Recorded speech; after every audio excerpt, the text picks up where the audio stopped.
अस्सलाम वालेकुम। उम्मीद है आप सब खैरियत से होंगे। पिछली वीडियो में हमने ये समझने की कोशिश की थी कि आखिर लोग हमें क्यों छोड़ जाते हैं। तो अब ये सवाल पैदा होता है कि क्या जाने वाले वापस भी लौटते हैं या उस तकलीफ या अजियत का कुछ नेमुल बदल भी होता है। तो कुरान मजीद में इस सवाल के जवाब के लिए हम कुछ मिसालों को देखते हैं। क्या हज़रत यूसुफ अलैहिस्सलाम एक लंबी जुदाई के बाद हज़रत याकूब अलैहिस्सलाम के पास वापस नहीं लौटे थे? क्या हज़रत हाजरा और हज़रत इस्माइल अलैहिस्सलाम को हज़रत इब्राहीम अलैहिस्सलाम से नहीं मिला दिया गया था? क्या हज़रत अयूब अलैहिस्सलाम को उनकी सेहत, उनका माल, उनकी औलाद वापस नहीं लौटाई गई? तो यकीनन जो चीज़ अल्लाह ताला आपसे लेता है वो चीज़ ज़ाया नहीं होती, बल्कि यूँ कहें कि सिर्फ वही चीज़ बाकी रहती है जो अल्लाह ताला के पास होती है, जो अल्लाह ताला आपसे लेता है।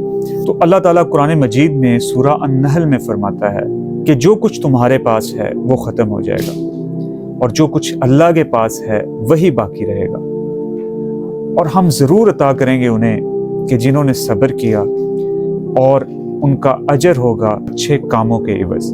तो जो चीज़ भी अल्लाह ताला आपसे लेगा वो आपको वापस ज़रूर मिलेगी, या फिर उससे कोई चीज़ बेहतर आपको वापस मिलेगी, लेकिन इसकी एक शर्त है और वो शर्त है सब्र। हुज़ूर अकरम सल्लल्लाहु अलैहि वसल्लम ने इरशाद फरमाया, मसनद अहमद की रवायत है कि तुम कोई भी चीज़ अल्लाह ताला के लिए नहीं छोड़ते यहाँ तक कि अल्लाह ताला उससे बेहतर चीज़ तुम्हें अता कर देता है। तो यहाँ उम्मुल मोमिनीन हज़रत उम्मे सलमा का वाक़या बयान करता चलूँ कि आपके शौहर हज़रत अबू सलमा बहुत कमाल के इंसान थे। ग़ज़वा उहुद में वो ज़ख्मी हुए और बाद में वो शहीद हो गए। तो हुज़ूर अकरम सल्लल्लाहु अलैहि वसल्लम आपके पास तज़कियत के लिए आए और फरमाया कि सब्र करो और अल्लाह से दुआ करो कि अल्लाह तुम्हें अबू सलमा से बेहतर अता करे।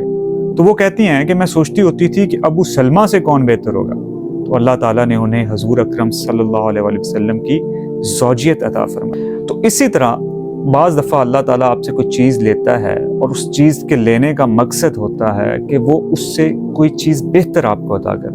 अब हमारे साथ ये मसला है कि हम नहीं जानते कि हमारे लिए बेहतर क्या है, और बाज़ दफ़ा हम अपने लिए शर को तलब कर रहे होते हैं। तो अल्लाह ताला सूरा बकरा में फरमाता है कि हो सकता है कि तुम किसी चीज़ को पसंद करो और वो तुम्हारे लिए बेहतर ना हो सकता है तुम किसी चीज़ को नापसंद करो और वो तुम्हारे हक में बेहतर हो, और अल्लाह जानता है और तुम नहीं जानते। अब यहाँ ये सवाल पैदा होता है कि अगर कोई चीज़ हमें एक या दूसरी सूरत में वापस मिलनी है तो वो हमसे ली ही क्यों जाती है? तो होता यह है कि अल्लाह ताला हमें कोई चीज़ अता करता है और हम उस चीज़ को अल्लाह ताला की बजाय अपना सहारा बना लेते हैं।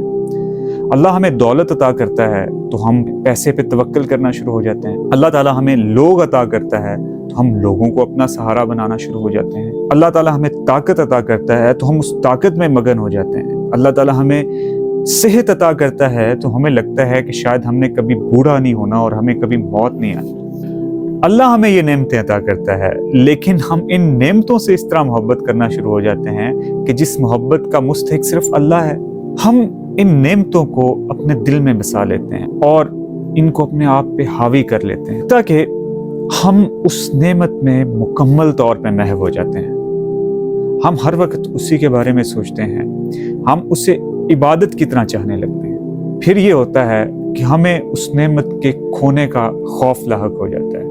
तो जो नेमत अल्लाह ताला ने हमारे सुकून के लिए हमें अता की होती है वो हमारे लिए बाइसे तकलीफ और बाइसे उज़र बन जाती है। वो तोहफा जो अल्लाह ताला ने हमें अता किया था, जो हमारे हाथ में होना चाहिए था, वो हमारे दिल और दिमाग पे हावी हो जाता है। हालांकि दिल तो जगह ही अल्लाह ताला की है। तो फिर ये होता है कि अल्लाह ताला हमसे वो नेमत ले लेता है, लेकिन वो नेमत हमें तकलीफ पहुंचाने के लिए नहीं ली जाती, बल्कि हमें तकलीफ से आज़ाद करने के लिए ली जाती है। अब आप एक मिसाल समझने की कोशिश करें कि एक बच्चे को जब पहली दफ़ा कोई गेम वगैरह दी जाती है तो वो उस गेम में इस तरह मगन हो जाता है कि वो खाना पीना, सोना, पढ़ना, हर चीज़ भूल के सुबह शाम उस गेम में लगा रहता है। तो उसके वालिदैन उससे वो गेम छीन लेते हैं।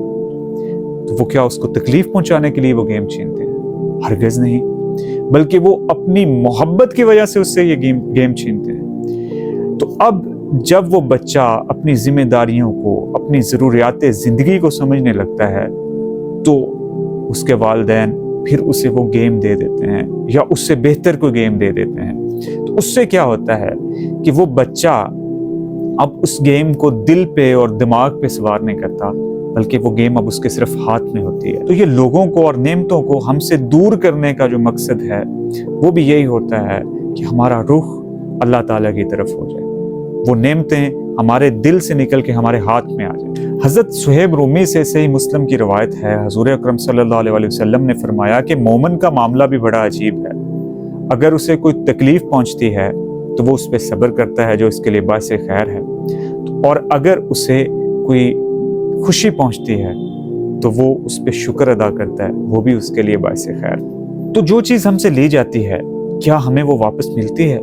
तो जवाब है जी हाँ, एक या दूसरी सूरत में। लेकिन जो असल नेमत है वो आपसे नेमत लिए जाने और वापस दिए जाने में है। अल्लाह ताला सूरह यूनुस में फरमाता है कि ए हबीब फरमाइए कि अल्लाह ताला के इनाम और उसकी नेमत पर खुशी मनाएं, वो इनके पास जो कुछ जमा है उससे बेहतर है। तो समझने की बात यह है कि हमारा जो दिल है ये अल्लाह ताला की मलकियत है, और हमें सुकून तब मिलता है, हमें इत्मीनान तब मिलता है जब इस दिल में अल्लाह ताला की जगह हो, यहाँ किसी गैर अल्लाह की जगह ना हो। और अगर हम किसी चीज़ को अल्लाह के मुकाम पे रखने की कोशिश करते हैं तो फिर अल्लाह ताला हमें समझाने के लिए, हमारे फ़ायदे के लिए वो चीज़ हमसे वक्ती तौर पे दूर कर देता है, या कोई चीज़ अगर हमारे लिए नुकसानदेह है तो उससे बेहतर चीज़ हमें अता कर